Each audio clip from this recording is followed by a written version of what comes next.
Hello नमस्कार दोस्तों, स्वागत है आपका रामा ज्ञानशाला यूट्यूब परिवार में। दोस्तों, आज हम एक सीरीज शुरू करने जा रहे हैं जिसमें राजस्थान की पिछली परीक्षाओं में पूछे गए प्रश्नों को हल किया जाएगा और उनसे संबंधित प्रश्नों की भी हम चर्चा करेंगे। आज की वीडियो में हम राजस्थान में इतिहास, कला संस्कृति और भूगोल की परीक्षाओं के पूछे गए प्रश्नों को सोल्व करेंगे, तो बने रहिए हमारे साथ।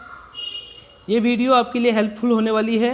पटवार, एसआई, रीट और आरएस जैसी परीक्षाओं में जो प्रश्न पूछे जाते हैं इतिहास, कला संस्कृति और भूगोल से संबंधित, तो हम शुरू करते हैं पहले प्रश्न से। पहला प्रश्न कहता है, ये पेपर था राजस्थान में जो जेईएन की परीक्षा हुई थी 2015 की, उसका जीके का प्रश्न है। तो अपन पहले क्वेश्चन को सोल्व कर रहे हैं। कहता है कि काटल नाम किससे संबंधित है। तो दोस्तों, काटल नाम आप सभी जानते हैं, काटल नाम संबंधित है प्रतापगढ़ से। ठीक है, तो काटल के लिए आप नोट करेंगे प्रतापगढ़। अपने पास दो ऑप्शन और दे रखे हैं, तीन ऑप्शन जो और हैं, बीकानेर, सिरोही और जोधपुर।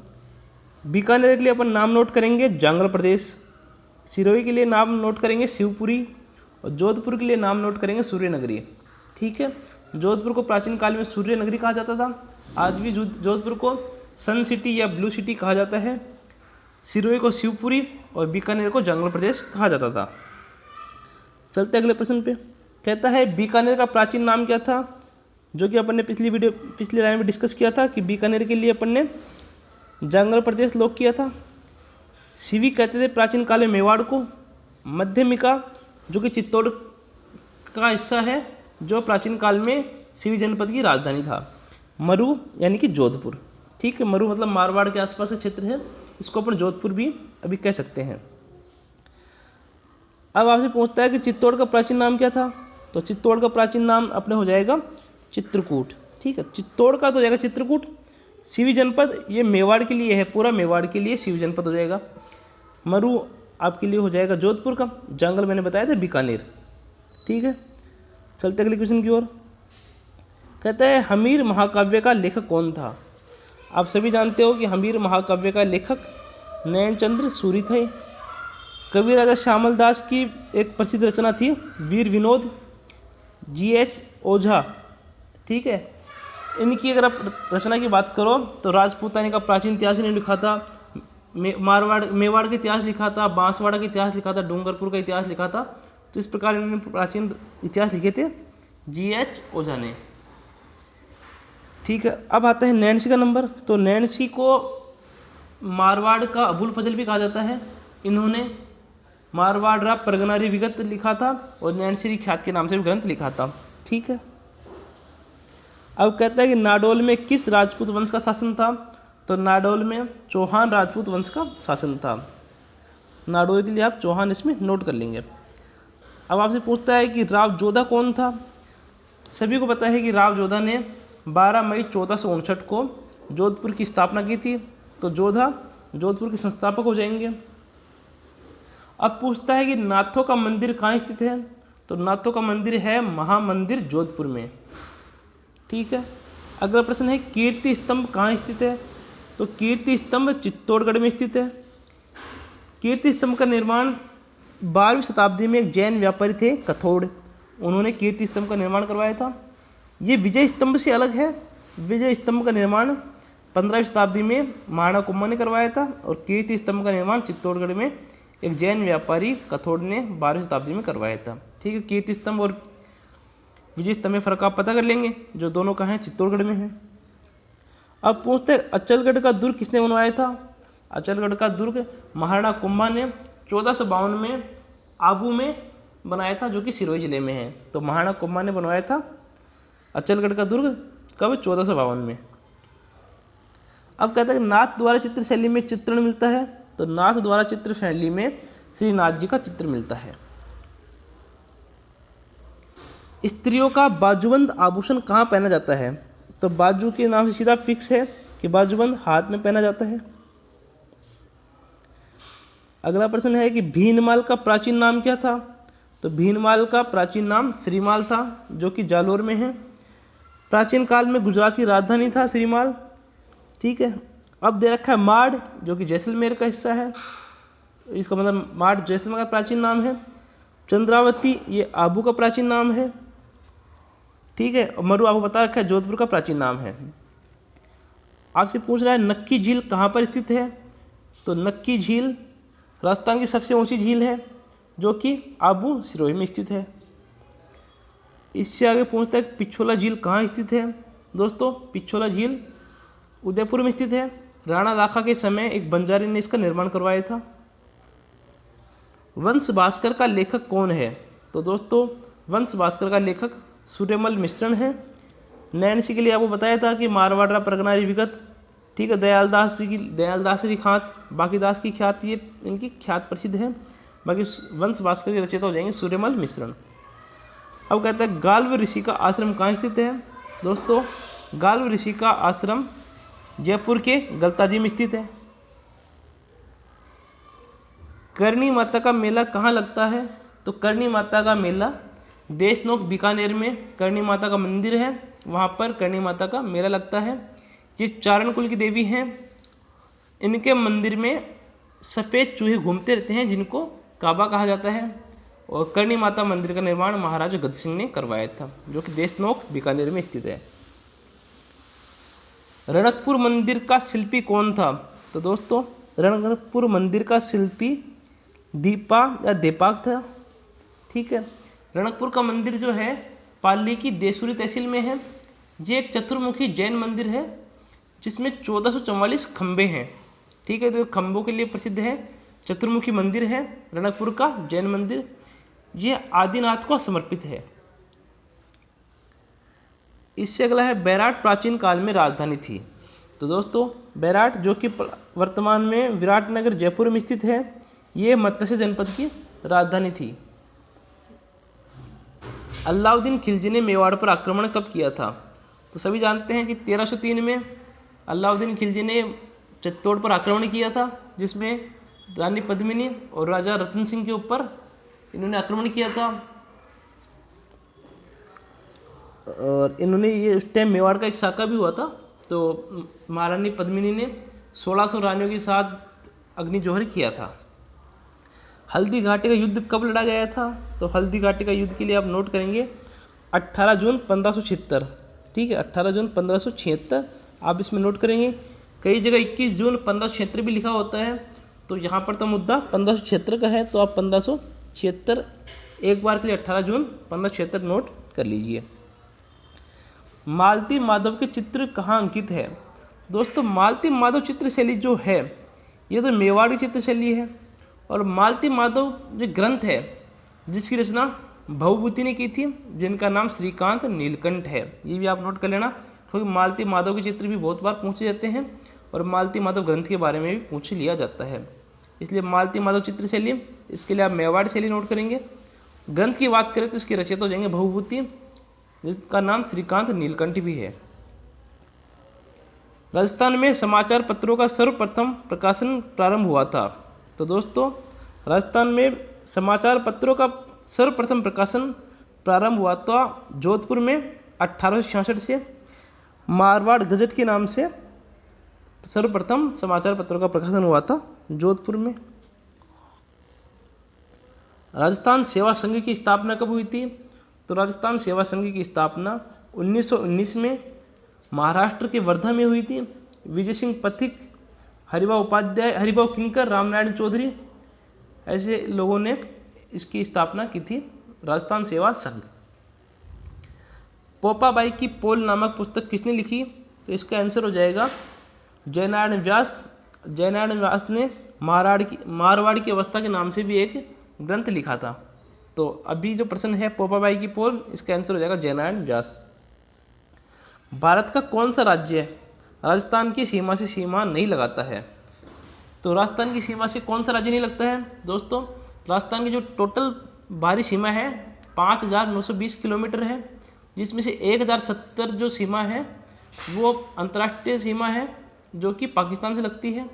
बाकी 4850 किलोमीटर जो सीमा है वो 5 राज्यों से लगती है, जिसमें पहला पंजाब, हरियाणा, उत्तर प्रदेश, मध्य प्रदेश, गुजरात। इसका आंसर हो जाएगा हिमाचल प्रदेश, क्योंकि हिमाचल प्रदेश से राजस्थान की सीमा नहीं लगती है।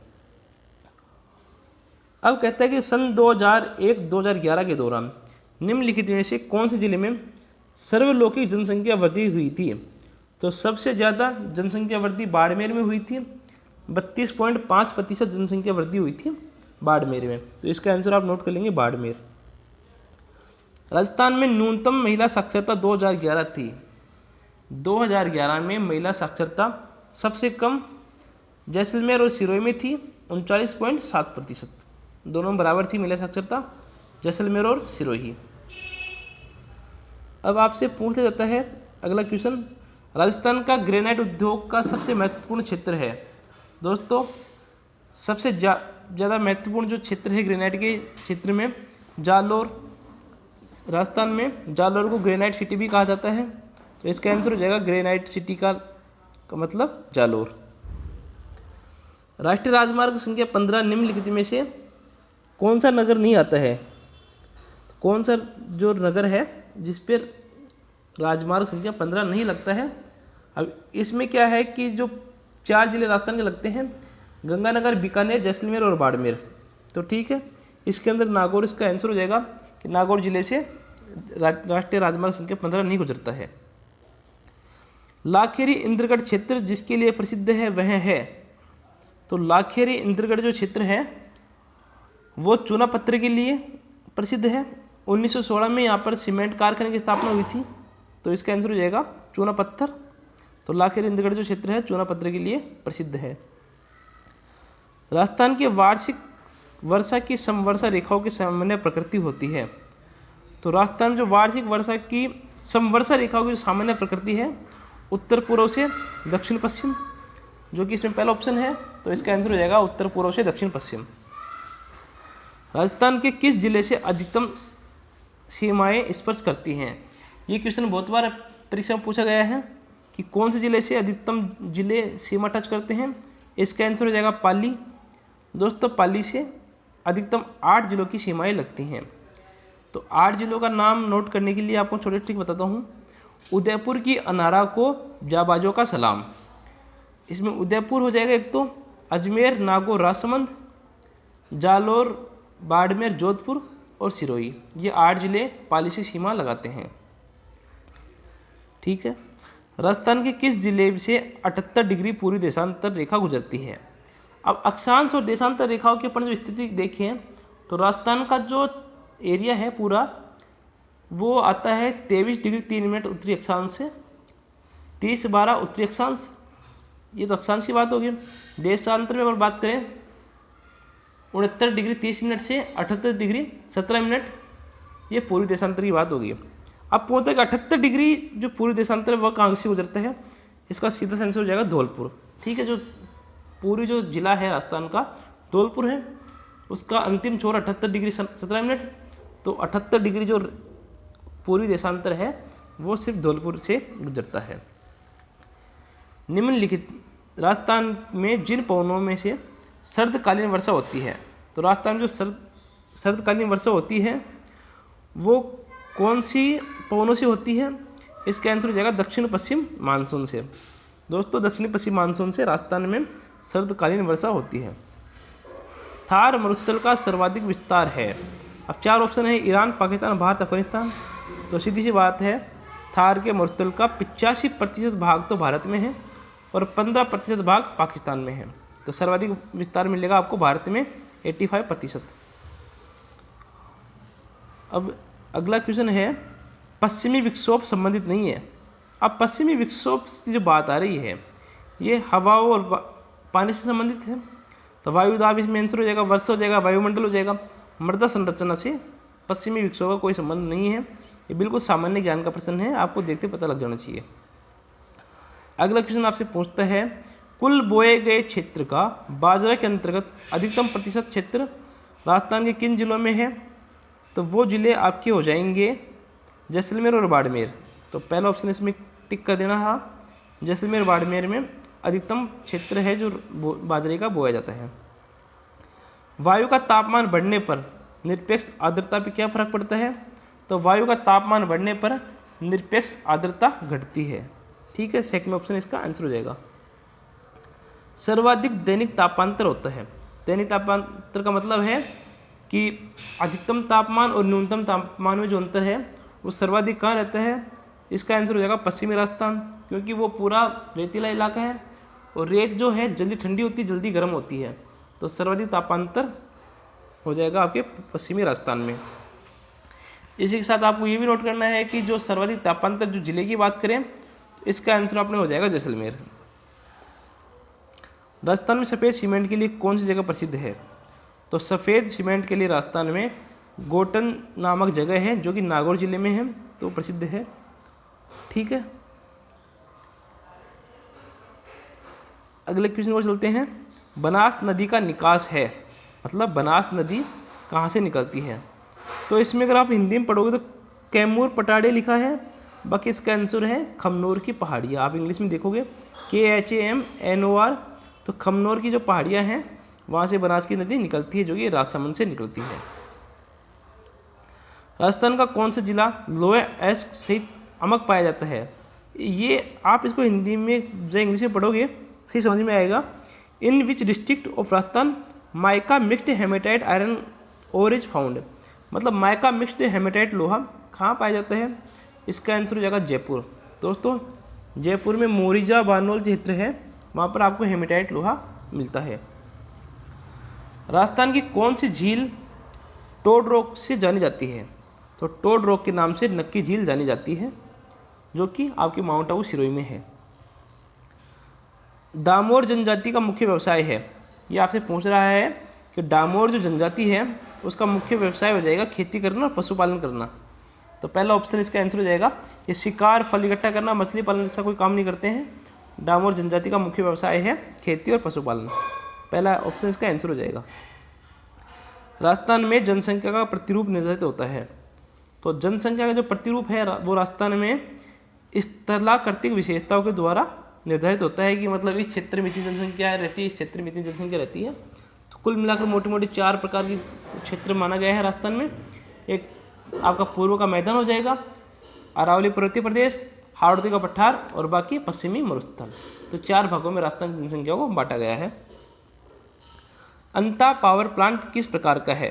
तो अंता पावर प्लांट जो कि 12 में है, ये गैसीय पावर प्लांट है। ठीक है दोस्तों, ये आसान सा क्वेश्चन था। राजस्थान का कौन सा जिला सोयाबीन का सबसे बड़ा उत्पादक है। तो राजस्थान में सबसे ज़्यादा सोयाबीन का उत्पादन चित्तौड़गढ़ में होता है। तो चित्तौड़गढ़ जो जिला है राजस्थान में सोयाबीन का सबसे बड़ा उत्पादक जिला हो जाएगा। ईसबगोल का मुख्य उत्पादक जिला कौन सा है। तो दोस्तों ईसबगोल सर्वाधिक जालोर में पाया जाता है। तो जालोर में सबसे ज़्यादा ईसबगोल का उत्पादन किया जाता है। ये कि एक औषधीय फसल है। आना सागर झील कहाँ स्थित है। तो आना सागर झील अजमेर में स्थित है। पृथ्वीराज चौहान के दादाजी आना जी, ये अनुराग चौहान का नाम था, जिन्होंने अजमेर में ये आना सागर झील का निर्माण करवाया था। इसी झील के किनारे शाहजहां ने दौलत बाग का निर्माण करवाया था, जिसे हम सुभाष उद्यान भी कहते हैं। दोस्तों ये आपके 50 क्वेश्चन थे, जिसे पहले 25 क्वेश्चन राजस्थान के इतिहास और कला संस्कृति से संबंधित थे और अगले 25 क्वेश्चन राजस्थान की ज्योग्राफी से संबंधित थे। मैं आशा करता हूँ दी गई जानकारी आप समझ पाए होंगे। रामा ज्ञानशाला यूट्यूब परिवार आपकी उज्जवल भविष्य की कामना करता है। धन्यवाद। मैं ऐसी सीरीज लगातार लाता रहूँगा। आप आगे भी ऐसे प्रश्नों को देखते रहिए। धन्यवाद।